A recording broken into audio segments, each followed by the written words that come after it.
Здравейте на всички, казвам се Георги Великов и се намирам край магистралата между Варна и Девня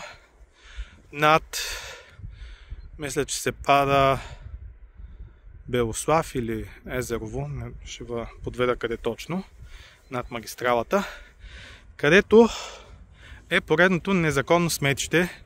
Даже явно назад във времето е бил доста сериозен проблема и самия път дори са му насипали чакъл, за да не могат да минават повече хора, но директно ви показвам за какво става въпрос.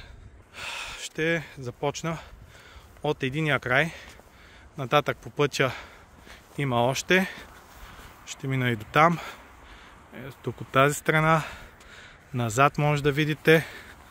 Сега ще продължа надолу още да видите докъде има изхвърляни гуми.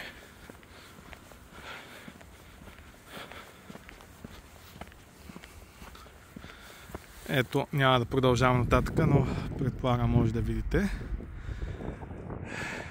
И сега се връщам пък наобратно, за да видите докъде стига в другия край самото сметище, което пак повтарям е абсолютно незаконно.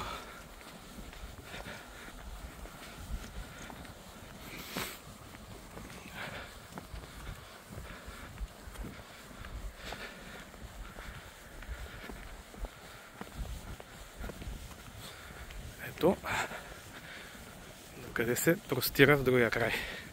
Ето тук може още да видите строителни отпадъци, всякакви други боклуци, които изобщо място им не е сред природата.